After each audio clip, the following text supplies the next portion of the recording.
Boa tarde, turma. Aqui com vocês é o professor Jackson e hoje nós vamos dar continuidade aos nossos assuntos sobre o ar e os gases, tá certo? Hoje nós vamos focar em o ar e sua interação com o ser humano principalmente. Então, vamos dar início, tá bom? O ser humano, como os demais animais, ele depende do gás oxigênio para sobreviver através de sua respiração. Esse, porém, é só um dos exemplos da importância do ar para nós. A nossa saúde ela depende muito do ar que respiramos. Nós também vimos que a atmosfera é essencial para a regulação da temperatura do planeta, tanto na questão do efeito estufa quanto da camada de ozônio. E que isso nos afeta direta e indiretamente. Além disso, temos todas as proteções contra os raios ultravioletas. É, então, o ar e a atmosfera ela é bastante importante para o cuidado do planeta em si. E nós temos que prestar atenção também sobre a quantidade de gás que nós colocamos na atmosfera, ou seja, toda a questão da poluição. A poluição do ar, ela gera outros problemas além do aquecimento global. A qualidade do ar, ela interfere diretamente na nossa saúde e na de outras espécies. E os parâmetros usados para avaliar a qualidade desse ar levam em consideração a concentração atmosférica de diferentes gases poluentes, ou seja, eles fazem uma medição do ar da atmosfera e medem quanto de gás poluente tem, partículas em suspensão e outras substâncias. A concentração desses poluentes é maior próximo a locais onde a emissão deles é elevada, como metrópoles e grandes cidades, onde a frota de veículos é enorme, e regiões industriais, onde nós temos uma maior concentração de chaminés de fábricas. E apesar de tudo isso, a atmosfera ela é dinâmica e o vento ele pode carregar esses poluentes para regiões muito distantes do local onde ela se originou. E nós estamos vendo aqui um mapa mostrando a concentração de poluentes, onde mostra aqui bem a concentração. Vocês estão vendo aqui? Onde azul é de 1 a 13 e vermelho é de 1 a 5. Então, dá para ver bem aqui onde os poluentes eles se encontram. E a elevada concentração de poluentes na atmosfera, ela favorece o desenvolvimento de infecções respiratórias e problemas de respiração, além de irritação nos olhos e também na garganta, ressecamento da mucosa e da pele, alterações no sistema imunológico e outros males. E esses problemas eles afetam especialmente crianças e idosos. E também afetam aqueles profissionais que trabalham especialmente expostos a esse tipo de poluição, como motoristas, motoqueiros, pessoas que trabalham próximos a chaminés de fábrica. Então, geralmente, esse pessoal que trabalha mais próximo a esses locais onde a emissão de gás poluentes é maior, são as pessoas que são mais afetadas por esses tipos como eu posso dizer, doenças. Então, segundo o Instituto Brasileiro do Meio Ambiente e dos Recursos Naturais Renováveis, que é o IBAMA, a poluição do ar está relacionada à morte de aproximadamente 6 milhões de pessoas por ano em todo o mundo. E não existem medidas realmente efetivas para se proteger da poluição atmosférica, embora a gente possa ter alguns cuidados pontuais que ajudem a melhorar, como por exemplo, hidratar-se bem, tomar muita água, usar colírios para amenizar a irritação nos olhos, evitar circular próximos de vias movimentadas, em horário que tenha muito, como eu posso dizer assim, muita concentração de veículos. Então, tem alguns pequenos cuidados que nós podemos ir tomando para ir melhorando as condições da nossa vida nesses ambientes que tem muita poluição. E um estudo feito em 2018 ele concluiu que 95% da poluição mundial, ou desculpa, da população mundial, ela está exposta ao ar poluído. E essa pequena pesquisa ela se baseou em dados de satélites e de outras ferramentas de monitoramento ambiental e mostrou que mesmo áreas rurais afastadas das fontes de poluição, elas estão expostas aos poluentes atmosféricos. Como eu bem falei anteriormente, o vento ele acaba levando esse tipo de poluição para lugares mais afastados. Às vezes ajuda, porque no local que tem muita poluição esse vento tira, mas acaba levando para outros locais. E estima-se que a poluição do ar ela seja o quarto principal fator relacionado a mortes prematuras no mundo, atrás apenas da hipertensão e da má alimentação e do tabagismo. E esse problema é mais grave em países em desenvolvimento, que muitas vezes possuem leis ambientais ineficientes no combate da poluição atmosférica.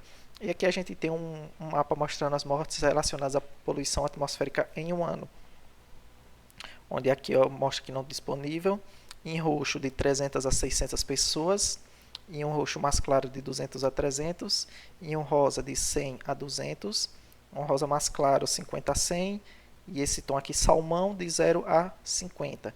Nós vemos aqui o nosso Brasil está com a concentração de 50 a 100 pessoas por ano mortas por causa da poluição. Certo? Países que são mais afastados, como aqui, ó, o Círculo Polar Ártico, alguns lugares da África, Austrália, tem um índice de poluição menor, tá certo? E agora nós temos a chuva ácida. E o que é a chuva ácida? Então, alguns gases, quando eles são liberados por fábricas, por escapamento de automóveis, por indústrias, etc., quando eles sobem através do ar, eles reagem com gotículas de águas presentes na atmosfera e nas nuvens, formando assim alguns tipos de ácidos. E esses ácidos é que dão origem à chuva ácida. Então, uma vez que esses gases poluentes, com essas partículas poluentes, elas sobem, interagem com a água que está, com as gotículas de água que está na atmosfera e se torna condensa e se torna chuva, ao atingir o solo e corpos de água como rios e lagos, essa chuva ácida ela prejudica o desenvolvimento de plantas, de animais e de outros organismos. E esse problema é mais comum nas regiões industrializadas, onde os gases que originam esses ácidos estão presentes em maior concentração no ar. E ao serem carregados pelos ventos, esses poluentes também podem provocar chuva ácida em locais distantes. Ou seja, nós temos aqui um exemplo de quão é perigoso. Esse ácido ele corrói pedra, como nós temos aqui o exemplo da estátua, como ela era antes e como ela ficou depois de muitos e muitos anos recebendo essa chuva ácida. Então, se essa chuva pode fazer mal para uma estátua de pedra, imagino que ela não pode prejudicar a um ser vivo, não é mesmo? Então, para ficar bem claro, chuva ácida nada mais é que partículas desses gases que sobem para a atmosfera, interagem com gotículas de água que está ali naquela atmosfera, e uma vez que essas gotículas de água que interagiram com esses gases tornam um ácido, esse ácido, uma vez que ele condensa e cai no formato de chuva, começa a corroer e prejudicar seres vivos, plantas e várias outras coisas, certo? E nós temos também a inversão térmica, que também é um fenômeno causado pela poluição do ar. Então, nas regiões urbanas, a incidência de luz solar ela aquece o solo e, consequentemente, o ar próximo dele.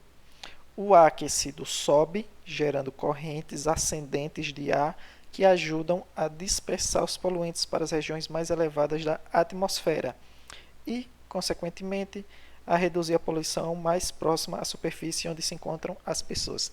Então, o normal é o quê? O Sol, com seus raios solares, calor, vai aquecer a superfície da Terra e o ar que está mais próximo dela.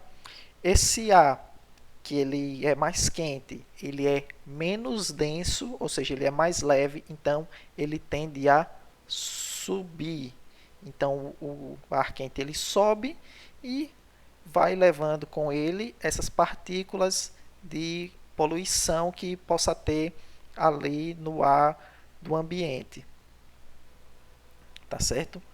Já quando ocorre a inversão térmica, sobre algumas condições, esse fluxo que sobe de ar quente, ele pode ser interrompido, o que faz com que a poluição se acumule em lugares mais próximos da superfície de uma camada entre 2 a 3 quilômetros. Então, na inversão térmica, o que acontece?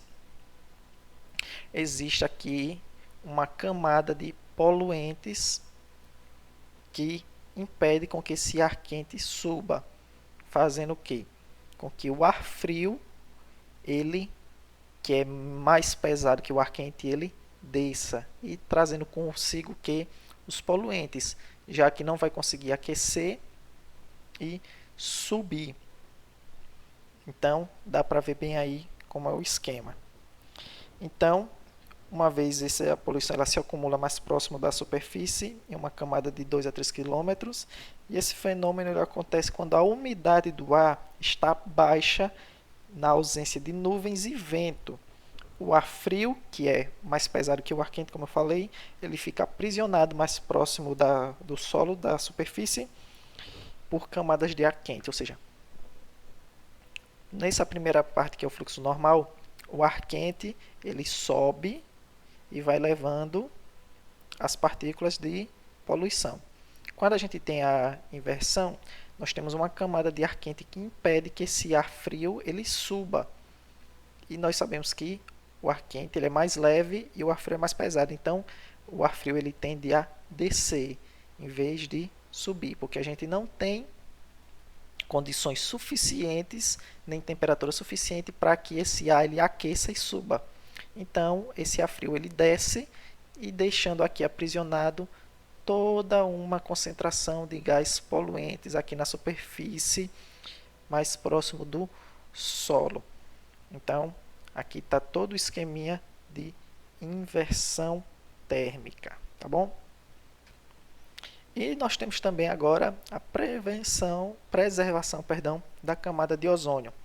Então, a produção daqueles gases lá que eu falei na aula passada, que eram os CFCs, ela foi totalmente proibida no Brasil. Então, eles precisavam descobrir um substituto para esse gás, que nós já estudamos que era um gás que provocava um buraco na camada de ozônio. Então, o substituto encontrado foi o hidroclorofluorcarbono, que é o HCFC, que embora ele seja bem menos nocivo que para a camada de ozônio que os CFCs, ele ainda é capaz de destruir ozônio naquela quebra lá de ozônio e oxigênio que a gente já viu na aula passada. Porém, desde 2013, o Brasil ele vem reduzindo a produção do uso de HCFC e o plano é abandonar completamente até 2040. E esse gás, o HCFC, ele vem sendo substituído pelo hidrofluorcarbono, que é só o HFC, que ele não afeta tanto assim a camada de ozônio, quer dizer, ele afeta quase nada. E apesar disso, pesquisas recentes elas indicam que ele pode agir como gás de efeito estufa. E isso evidencia a importância das pesquisas por substâncias novas que reduzam o impacto no meio ambiente. Ou seja, por mais que eles estejam pesquisando um gás que vá diminuir a destruição da camada de ozônio, por outro lado, esse gás ele provoca e ajuda no efeito estufa. E nós sabemos que o efeito estufa ele não é tão bom assim se for desequilibrado. Isso ele mostra bem como os estudos que acompanham e avaliam os impactos desses gases no ambiente, assim junto com as atividades humanas, é extremamente importante.